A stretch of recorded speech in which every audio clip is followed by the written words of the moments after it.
Good afternoon, everyone.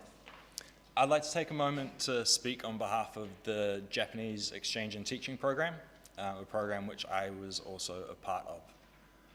So in August 2015, Kelly took off and made his way over to Japan. We've already heard how much Kelly loved Japan, how much of a dream that was for him.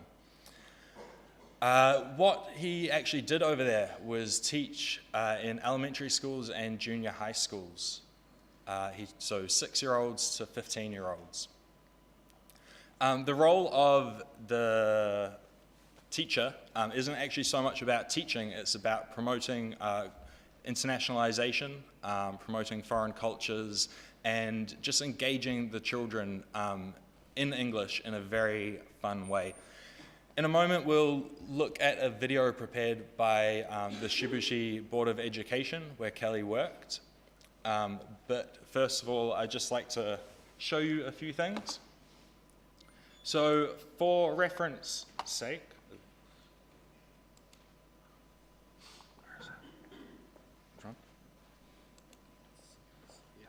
sweet, thank you. So for reference sake, just to show you where Kelly was in Japan. So you all know Tokyo up here. This is very close to where Pat was living with his family in Yokohama, and Kelly really wanted to be close by so that he could be near his niece Micah. Unfortunately, he didn't get his wish, and he ended up right down at the bottom of Japan. But when you get out into those parts of Japan, you start to discover really beautiful things. Now, one thing about Kelly that you may not have known is that he did not like to take showers, but he loved to take baths. So I was very happy to see that he got to experience this beautiful place. For someone like Kelly, this would have just been blissful, and it was only an hour from where he lived. So he got to visit this hot spring many, many times, and he often talked about it to his friends back home. I'm just very proud of Kelly for getting out and experiencing the world and being able to find a little hidden treasure like this.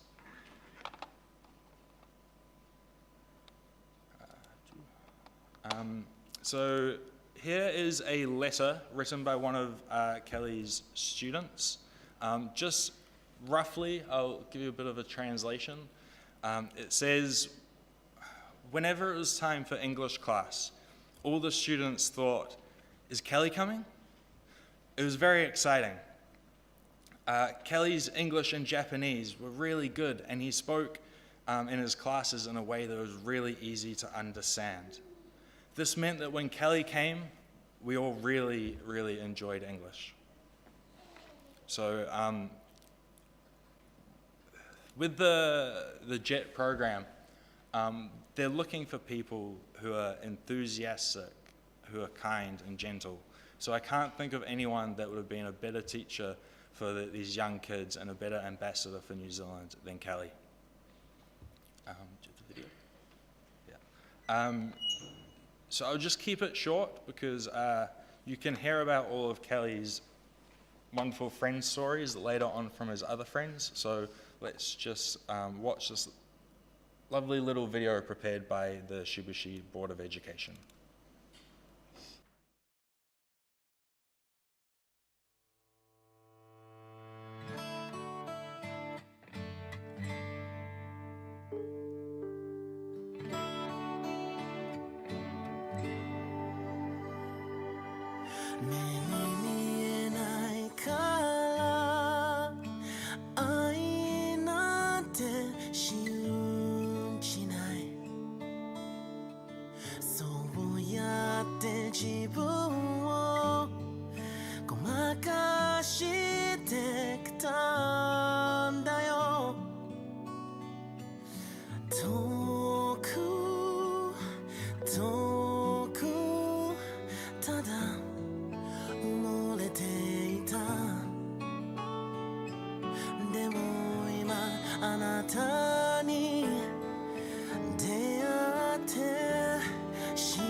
we come to Kelly's friend's opportunity to speak about him. We have 5 people, I think, who are speaking about him.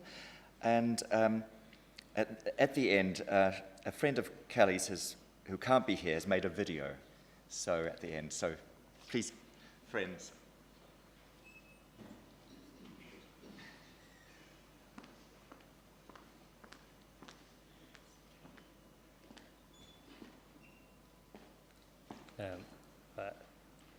So for your reference, we're going in reverse order of the list, so I'm Sam. I'm not the best at this sort of thing, so I'm going to try and keep it light and brief. I first met Kelly here at Vic in Japanese class, and we hit it off pretty much straight away. I think that's probably the same for most of us here, though. Maybe not the Vic part specifically, but I don't think I've ever seen Kelly struggle to become friends with anyone. Everyone was drawn to his kind and genuine personality. Many of you here today I met thanks to Kelly, which is something I'll always remember about him. He was always inclusive and brought people together. He was very much a more the merrier kind of guy. While I didn't get to see him as often as I would have liked after I moved overseas, he was always one of the first people to propose a catch-up when I got back on holiday. And I was lucky enough to live close to Pat in Japan, so we were usually able to squeeze in some shenanigans while he was over visiting him. I'll always remember the late night Kaori hangouts in particular, usually under the pretense of writing our Japanese speeches together, interrupted with snack breaks, which then required a trip to Mobile. And then when we got back, we needed to watch a video while we were eating, only to find at about 3 o'clock in the morning, we were no closer to being complete. Well, I said I'd keep it brief, so I'm going to wrap it up here. But I'd just like to finish with a quote from the 2000 classic, Gladiator. I will see you again, but not yet. Not yet.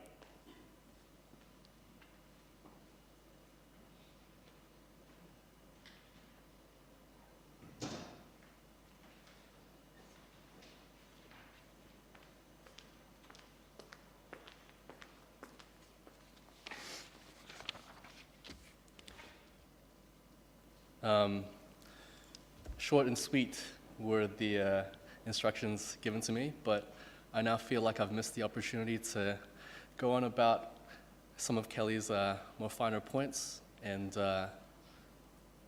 one of the dozens of adventures we've gone on with together. So I guess the point of my very short spiel today is to just pare down to the very bare bones of what a typical Kelly experience would be like. My name is John Paul. Kelly and I have known each other on and off since primary school. He dominated Angus Hines and I at mini ball with his unconventional shooting style. When we were about 11 years old at the Quarry Rec Center, and Pat was often there to referee the games, which I thought was a little bit unfair, but you know. I was around the same age. We felt invincible as tiny kids as we threw kicks and punches into the air around each other when we dabbled a little bit in martial arts. But our friendship really sort of solidified during our time at university when we reconnected. Like I said, I won't get into the finer details, but he and our group of friends got up to the usual things that you'd expect of university students of that age. Thinking of how best to describe Kelly, the first thought is he's the friend who texts you when it's 20 minutes late, and you know that there's still about a good hour before he turns up. But the flip side to that is no gathering ever felt complete without Kelly. Like Alex just mentioned, is Kelly coming? When is Kelly going to get here? Where is he now? We've heard those phrases hundreds of times from our friends in London, friends from Japan, and of course our friends here. In the hour it takes for him to arrive, most of the conversation is actually about Kelly. Of course, we make jokes about his punctuality, but we remember the hilarious things that he's done in the past, things he's said, and our various antics with him. He was the catalyst for our happiness, and it was completely unintentional. He never craved being the center of attention, and he never made a scene. The thing is, he never went to the crowd, but the crowd always formed around him.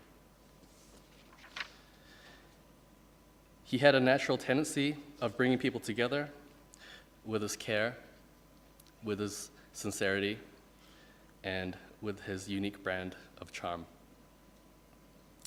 He was never one to sneak into a room, even though he tried to on occasion.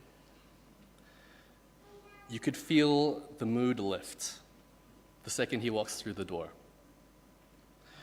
People's eyes light up, people turn towards him, and there was no subtle wave or just passing hello from across the room. He would come to every single one of us, without fail. He would grab you in his arms and give you a big squeeze and a genuine greeting and a small conversation, just how you are, catching up, small things like that. And I just want to stress that he would go through that effort with every single person. It sounds like a small thing, but it's a quality that can sometimes be hard to find in young men today. Moreover, it's impossible to put into words exactly what it feels like to be around Kelly without experiencing him firsthand. He has this intangible quality that radiates comfort, he lifts your mood, and he inspires happiness. He made us feel loved, every single one of us. That was Kelly, and there will never be another Kelly. Mr. and Mrs. Savage and Pat, we all loved your son, and we still do, and it's a terrible thing for the world to lose him. But it's important to remember that your son gave everyone he met something special. He gave us an example to live up to be genuine and caring like him, to just be ourselves unashamedly, our better qualities and our not so nice qualities too. He taught us to not worry about the petty things and to just try to really enjoy our ride through the world. Please always remember, every time you see one of the faces in this room, that we all carry a part of your son, and we always will.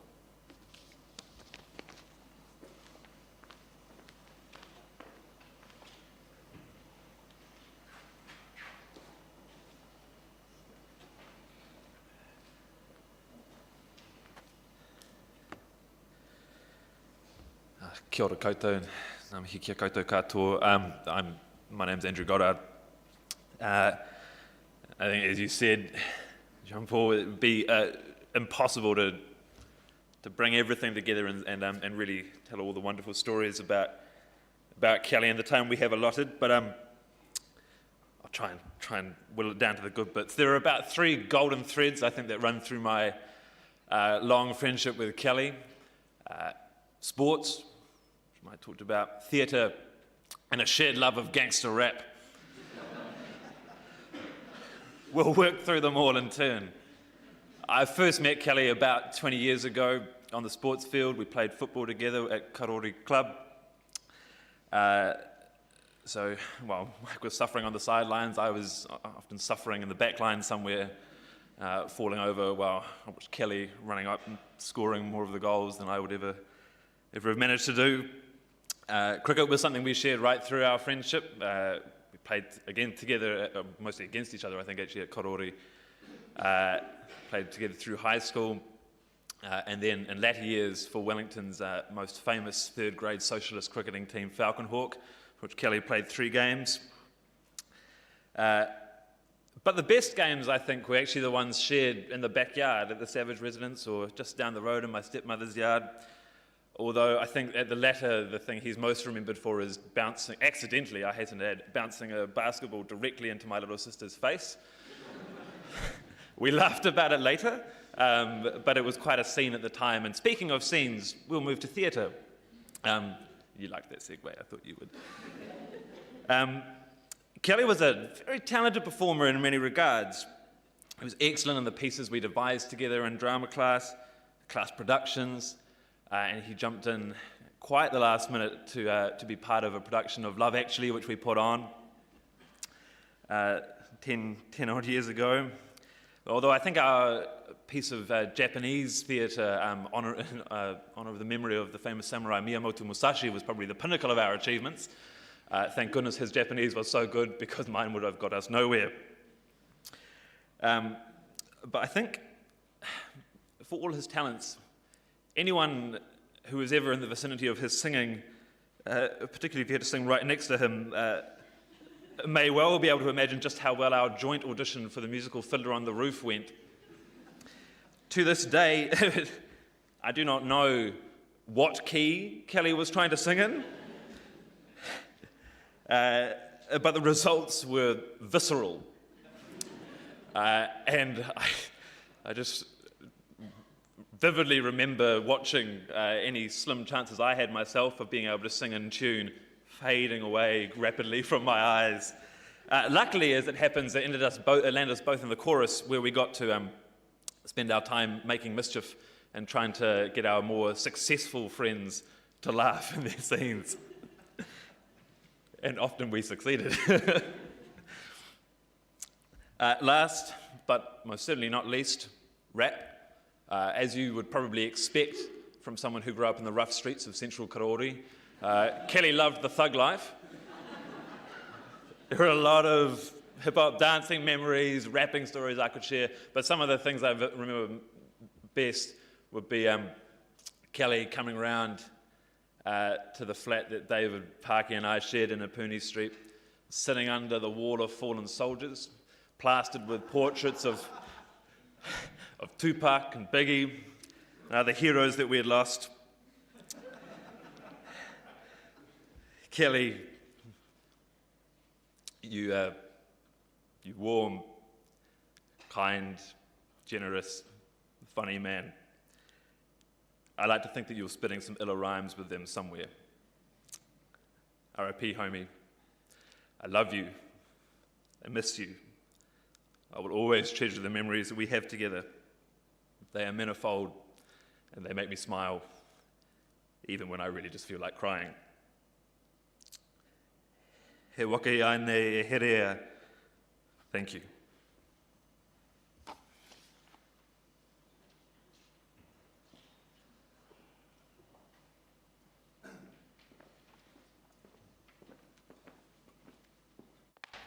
Good afternoon, everyone.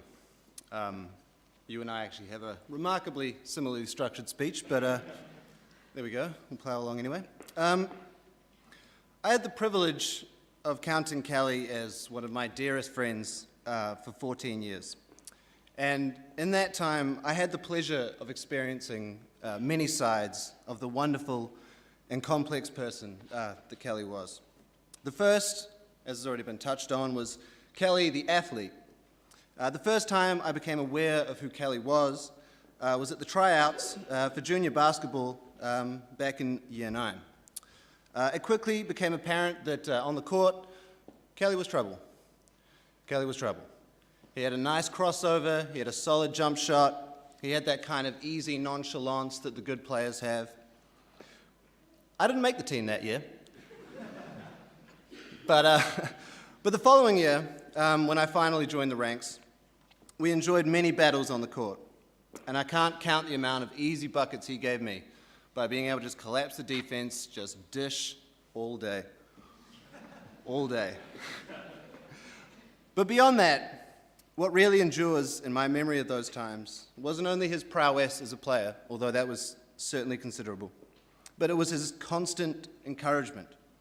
He would always tell me that I was getting better, Even convinced in year 13, he convinced the coach to let me into the team, not because I was actually good, but because he was my friend, and that was more important to him than anything else. The second, as Andrew's already touched on, was Kelly the performer. As well as on the basketball court, I also had the privilege of standing side by side with Kelly on the stage, be it in drama productions or school musicals. What immediately stood out from the moment we were first paired together in Year 9 drama, playing a game called Bus Stop, which some of you might know, was his endearing and infectious sense of humor, which was in equal parts mischievous, self-deprecating, and observant. Again, though, it wasn't just his ability to keep me and all our friends in stitches, but it was his willingness to offer his patented inward laugh at whatever half-baked and undoubtedly mediocre gag that I might have reeled off at the time. Ultimately, though, these anecdotes just illuminate what, for me, is the most enduring aspect, and that's Kelly the compassionate and Kelly the kind. Kelly was a guy who had tremendous ability, and this wasn't just in basketball, this wasn't just in drama. He was also, all through school, he was one of those guys that would say, I'm going to fail, and then get an excellence every single time. But even with all this ability, he was always quick to recognize and encourage ability in others, was always willing to offer affection to those he called his friends. I seriously don't think I've been hugged by anyone else more than I have by Kelly in my entire life. And for me, it was that kindness coupled with that wicked sense of humor that was the brightest moment in that unique and beautiful spark that everyone in this room undoubtedly recognized in him. And so I say to you, Kelly, thank you. Thank you for your encouragement. Thank you for making me laugh. Thank you for letting me experience these many sides of you. Above all, though, thank you for calling me your friend. I love you, and I miss you.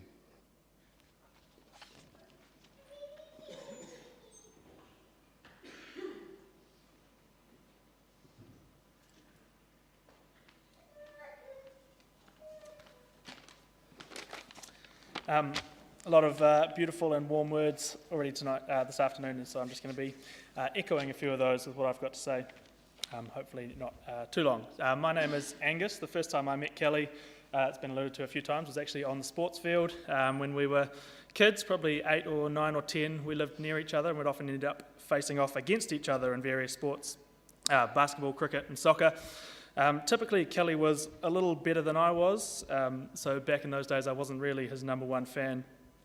But it wasn't until we ended up at Onslow College together that I got to know Kelly properly. And from then on, he's been one of my nearest and dearest friends. I would describe my friendship with Kelly as a little unique, not because it was crazy or because it was unusual, but just because we had all these silly little things we used to do together, which just stuff that I don't do with anyone else before or since.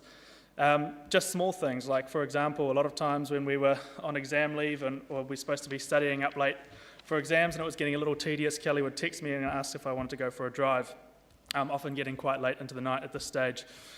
So we'd normally swing through McDonald's or something equally as healthy and then end up driving back towards our old high school, Onslow, park right in the middle of the quad, just park the car up and just talk for sometimes several hours. I can distinctly remember coming back and sneaking back into my parents' house one night at about 2:30 in the morning after we'd been just sitting in the car for probably upwards of 3 hours, and I couldn't for the life of me tell you what we were talking about, but just the memory of sitting there laughing in stitches pretty much non-stop the whole time is a golden memory, even though we weren't really even doing anything. If it was during the day when we were meeting up, a lot of times it was spending too much money or too much time at Time Zone on Manners Mall trying to get the weekly high score on that basketball shooting game, just doing it over and over and over again. Other days we'd be at each other's houses watching NBA basketball games where we would rip into each other's teams, at least until Kelly jumped ship and started supporting Oklahoma.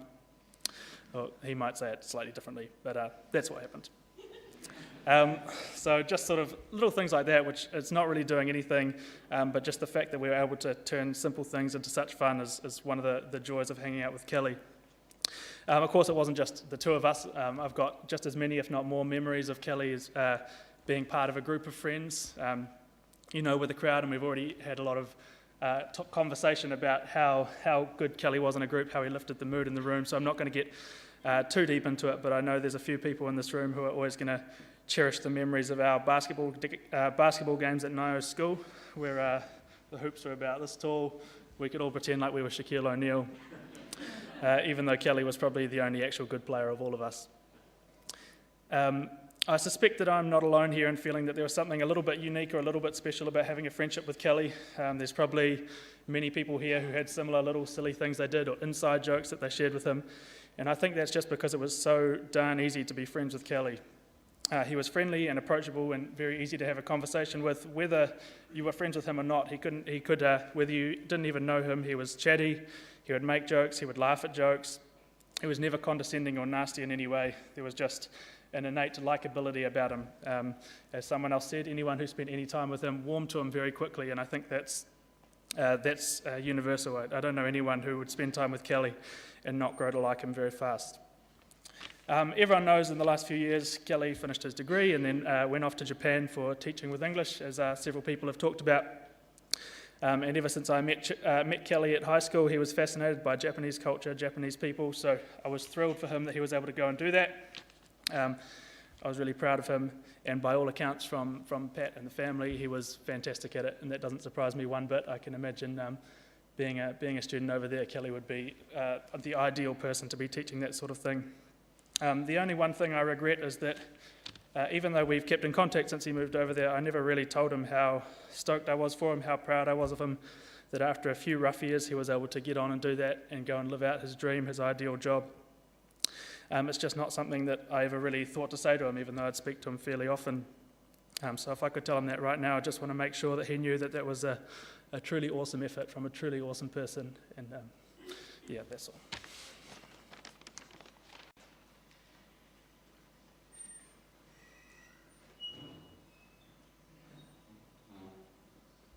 We've also got a video made by Kelly's friend Charmaine, who can't be here right now. Also want to check, is Catherine Murphy here? Yeah. Do you want to just talk before we do the video? Great, thanks.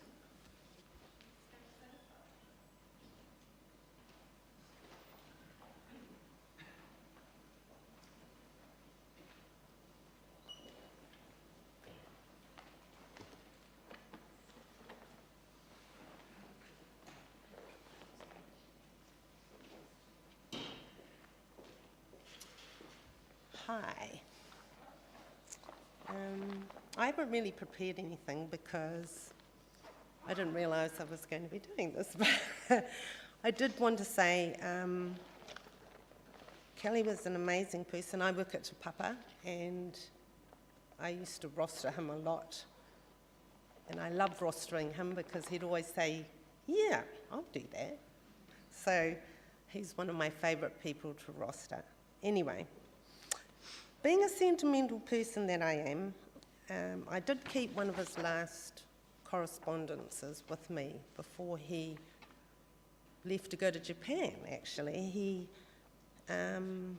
wanted to tell me about it because he knew that I wouldn't be able to roster him anymore, and I'd be really disappointed about that. So, in his own words, I just want to read it to you because this is his words.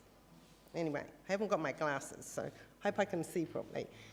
He goes, "Hi, Kat.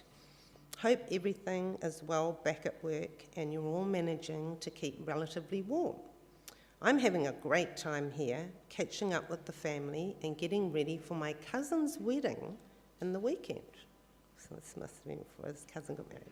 "Struggling a little bit with jet lag and the heat, but they're pretty nice problems to have." And then he does one of those emotes with the tongue. I left you a voicemail and just wanted to follow up with an email. Is it possible to alter my availability for next week? I had put myself as available for Thursday, Friday and Saturday, but would prefer to not work on Thursday, the 16th of July if possible, as I'm worried I'll still be recovering from the long flights and jet lag. Hope this is okay. So sorry for the inconvenience, because he was always so considerate. Just love him.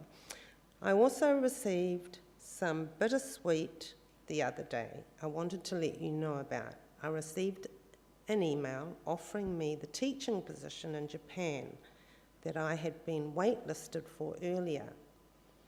It's still a bit rushed. It's all a bit rushed because I am replacing someone who was expected to start at the beginning of August, so I apologise that this has come up so suddenly.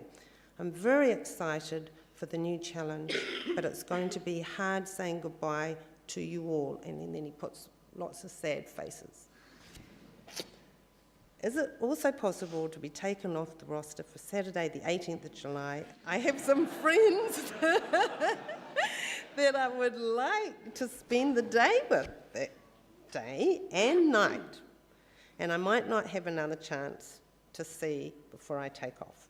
Sorry for the late notice with all of this. Hope it doesn't cause you too much trouble! Exclamation mark, exclamation mark. If you could keep the news about the teaching position between us for now, it would be much appreciated. Thank you so much. Hope you're well, and please remind me of that moisturiser from the States if you'd like me to still bring you some back, because every time he went to the States, he would buy me this wonderful moisturiser that you can't get in New Zealand anymore, which was fantastic because Farmat decided, we can't have that moisturiser and all this, and he'd always pick some up and never let me pay for it. So, Kelly, I have still got some of that moisturiser left because he bought heaps, and thank you so much. It will last me a lifetime. But I just wanted to say, especially to you, his mum, he is the most beautiful soul.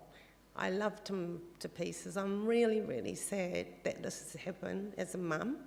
I know how you feel, and I just wanted to say that his legacy, I know he hasn't got children of his own, but like his friend just said, his legacy is his kindness, his gift to us every day that we had that interaction with him. That is his gift to the world, actually. To the world, and the world is a better place because he was in it. So I just wanted to say that. Thank you so much. Thank you. And I just would like to add very briefly, there's a number of us from Te Papa here, including Kelly's former boss, Steve Brady, who's come, and several other hosts in the room. There would be more if we weren't having to keep the museum open today. There would be many more of us, I'm sure. And I'm sure I speak for the entire team when I remember Kelly as a sweet, funny, gentle man. And surely the world needs more such as Kelly. So we've lost a beautiful soul, but we will remember him and we will carry him in our hearts. Thank you. Kia ora koutou, my name's Marae. I had the privilege of working with Kelly for some years at Te Papa Tongarewa, and we're hosts there. We look after the manuhiri that come into the museum, and we share with them the stories and the history and the traditions of our culture, of our country. And he was a very engaging guide. He also, of course, had the added bonus of speaking te reo Japanese. And he had a sense of mischief, and of course he was so he made people feel so comfortable. And he, as others have said, he was a very genuine person, and when he talked to you, you felt that wairua from him, that he was genuinely interested in what you had to say. I have so many great memories of Kelly. He worked in Story Place. We have to work in just about every area in the museum. But Story Place is an activity for 5-year-olds and under, and not all of the hosts can work in that space. because not everyone has those skills to engage with toddlers. And I distinctly remember walking past Story Place that has these windows on the door and peeping through. And it was a princess birthday party. And there's Kelly engaging with these kids and reading a story, playing around on the mat, wearing his princess crown, draped in pink and purple chiffon. He was prone to disappear for a couple of weeks at a time, and then he would pop up. And because we knew he had a great love for Japan, he also had a strong love for his family back in the States. You know, he was going back and forth. And so I saw him after some months of him being away, and I was like, "Hey, Cal, where you been? Missed you." And he was like, "Oh, I've been in hospital." And I was like, expecting him to say, "Well, you know, I had a bit of an accident or whatever." And I said, "Oh, well, I hope everything's okay." And he said, "Oh, actually I suffer from depression. And yeah, it wasn't that great. But I'm here now and I'm feeling fighting fit." And because I've got a sister that has bipolar, you know, we sat down and we talked for some time about his mental health and the mental health of people I've known that have gone through those struggles. And you know, I belong to a generation, and also the generation before me, that didn't tend to talk about these things. You know, your family member could disappear into the system, which it actually did for several of my family members. They went into the system and they didn't come out for years. And so what I'm saying is, what I really love about the new generation, and with the advent of social media, is that they're discussing this stuff. It's really important. Because we all need support, and we all need to connect. And Kelly was unafraid of sharing with me, his work colleague, about his struggles. And so, you know, he's a special man given to us here.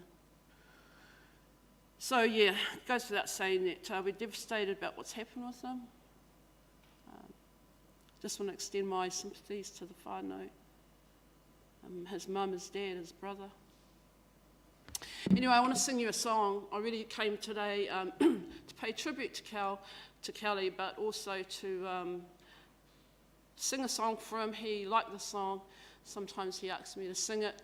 It's a song for my generation from a band called Fleetwood Mac.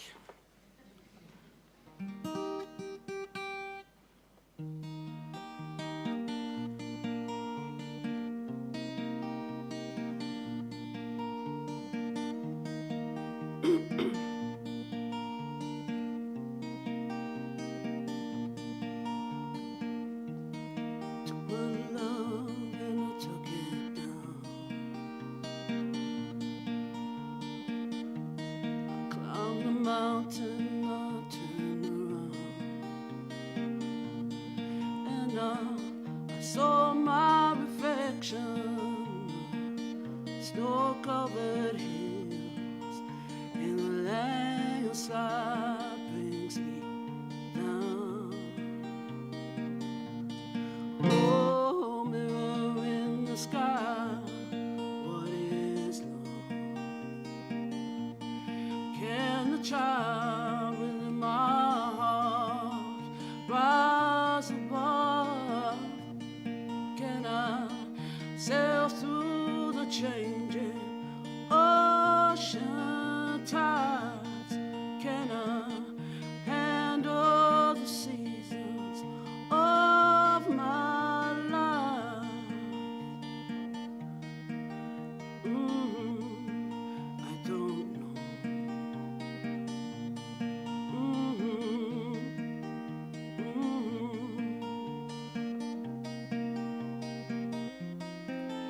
Well, I've been afraid of changing, 'cause I built my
snow-covered hills, where the landslide brings me down. If you see my reflection, snow-covered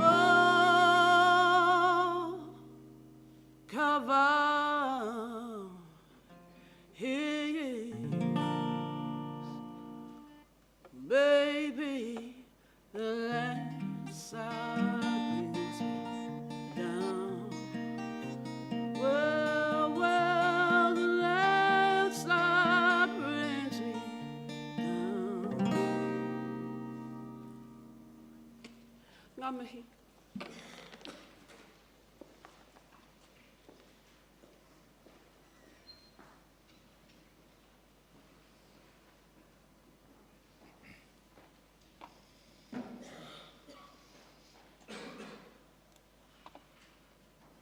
So here's that video from Charmaine.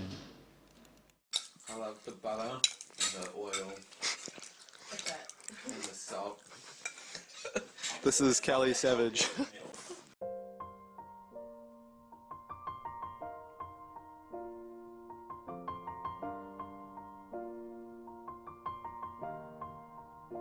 It's been a long day without you, my friend, and I'll tell you all about it when I see you again.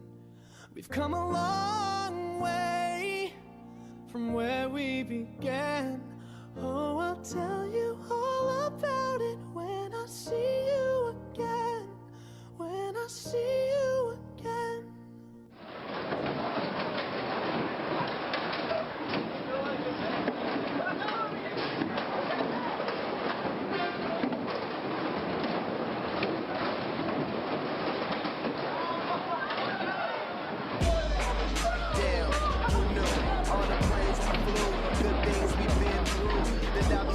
Right here talking to you about another path. I know we love to hit the road and laugh, but something told me that it wouldn't last. Had to switch up, look at things different, see the bigger picture. Those were the days, hard work forever pays. Now I see you in a better place. How can we not talk about family when family's all that we got? Everything I would do, you were standing there by my side, and now you gon' be with me for the last ride. It's been a long day without you, my friend, and I'll tell you all about it when I see you again. We've come a long way from where we began. Oh, I'll tell you all about it when I see you again. When I see you again. Okay, Kelly, you ready? Oh, baby! Ooga booga!